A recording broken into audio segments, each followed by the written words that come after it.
Historia de los vampiros.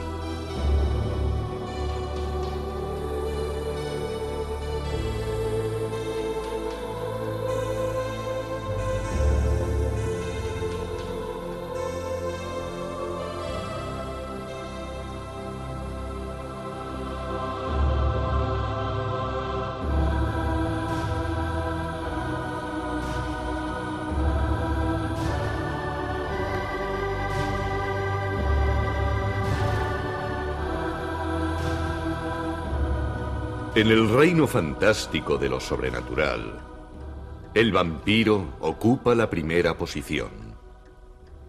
Deambulando entre los muertos y los vivos, su figura de gótico terror ha generado incluso algún grado de simpatía. El cine siempre le ha otorgado un cierto estatus de nobleza. Es un ser condenado a sufrir mientras él mismo crea sufrimiento. Su dependencia de la sangre de otros seres vivos es un siniestro y fiel reflejo de su condición humana. En algunos aspectos, el vampiro es una perfecta combinación de lo clásico y lo moderno. Como los semidioses de la antigüedad, es casi inmortal. Vive en perpetua lucha con la desesperanza.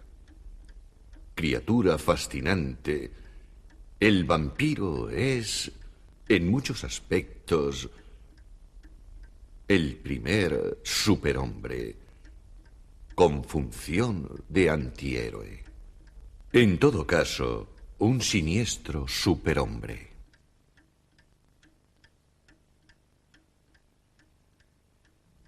Las películas siempre han mostrado al vampiro como una criatura misteriosa y terrible cuya sombra no se proyecta ni su imagen se refleja en los espejos. Posee una fuerza sobrenatural y poderes hipnóticos.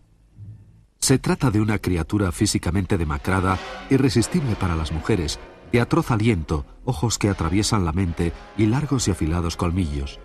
Puede convertirse a su voluntad en murciélago, lobo o cualquier otra criatura de la noche.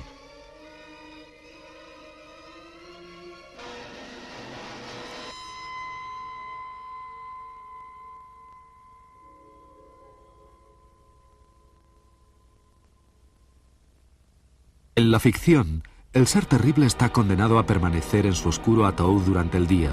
Su inmortalidad se perderá si queda expuesto a la luz del sol.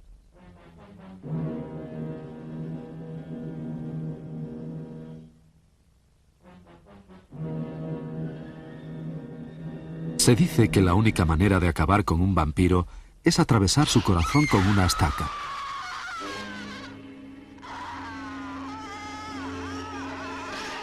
Al igual que cualquier otro género cinematográfico, el mito del vampiro ha sido actualizado repetidas veces por la industria del cine.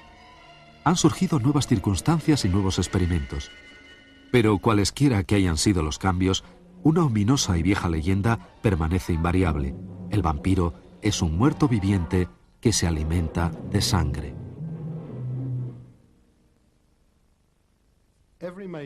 Todas las grandes culturas mundiales han tenido sus propios mitos sobre vampiros.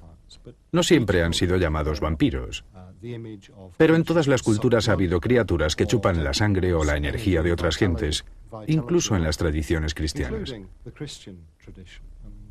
Tenemos, por ejemplo, a la bíblica Lilith, la primera mujer de Adán. Era algo así como una chupasangre, algo así como un vampiro femenino. Pero la imagen del vampiro, tal como la entendemos hoy en día, es realmente una imagen muy reciente y puede ser trazada desde el siglo XVI en Europa, específicamente a la Europa del Este y a los Balcanes. De allí nos han llegado las historias más importantes. La imagen principal del vampiro ha sido creada a lo largo de muchos años. Cuando tratamos de conocer a los vampiros, hemos de darnos cuenta que de hecho hay muchas maneras de entenderlos. Existe de una parte el origen mitológico de la figura del vampiro, el origen literario del vampiro y, por último, los orígenes históricos que presentan unos interrogantes muy diferentes.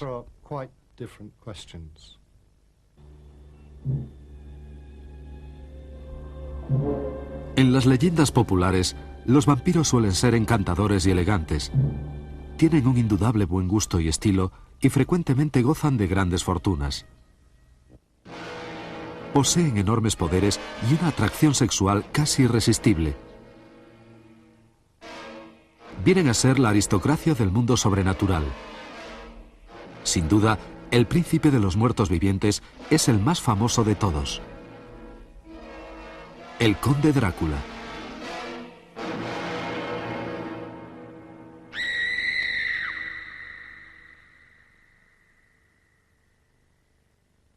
La novela Drácula del autor irlandés Bram Stoker fue publicada en 1897 y continúa siendo el trabajo más famoso sobre vampiros en la literatura de ficción. Pero esta creación de Stoker, aunque arraigó profundamente en la imaginación popular, no fue, sin embargo, completamente original. Mucho antes que Stoker, la literatura de los siglos XVIII y XIX había estado saturada de leyendas de vampiros. Poetas como Byron, Sade, Baudelaire y Goethe, así como los autores anónimos de los infames Penny Dreadfuls, habían encontrado en los vampiros una fuente de inspiración. Ya en 1820, los dramas de vampiros habían aparecido, tanto en el teatro, el antecesor del cine, como en la ópera. Drácula viene a ser la encarnación del paradigma del vampiro. La creación de Bram Stoker ha influido notablemente en nuestra visión de los vampiros desde el momento mismo de su publicación, es decir, lo que son y cómo se comportan. Presenta una imagen de seres normales, de modales correctos, incluso refinados, pero son personajes absolutamente mortíferos. Y todo esto se lo debemos a Bram Stoker, pero Stoker no inventó este personaje. En el tiempo en que él escribió, había enorme interés popular por la figura del vampiro. El propio Byron, como él mismo llegó a confesar, estaba fascinado por la leyenda del vampiro. El mismo médico de Byron, John Polidori, escribió un libro llamado El vampiro, aunque haya motivos fundamentados para creer que lo escribió el propio Byron. Sheridan Le Fanu escribió un libro llamado Carmilla, sobre un vampiro femenino muy conocido y muy popular en su tiempo. Y también estaba Barney el vampiro, una serie de unos 200 capítulos escrita por Thomas Prest, que fue recibida en su momento de manera entusiasta por el público. Con todos estos precedentes, Bram Stoker, por decirlo así, deseaba actuar, quería escribir una historia de vampiros. Estuvo buscando a su personaje. Sabemos que tuvo una gran amistad con un emigrante húngaro, un profesor llamado Arminius Vamira, que le introdujo, por decirlo de alguna manera, en el mundo de Transilvania. Le habló de Transilvania, le explicó cómo era, le contó sucesos y detalles que Stoker nunca hubiera podido conocer porque nunca visitó a aquel país. Pero aquella amistad tuvo una importancia fundamental para él. Diríamos que fue crucial para situar su historia, o al menos su personaje, en aquel rincón del mundo que realmente es el lugar de origen de la mayoría de las historias de vampiros. Por eso Stoker quiso situar la acción en Transilvania, para darle un toque de autenticidad. También Vamira, por lo menos así lo creemos, le sugirió el nombre de Drácula, porque fue Vamira el que le contó la historia de Vlad el Empalador. Y de todo este mundo extrajo Stoker la mayoría de los detalles de su historia.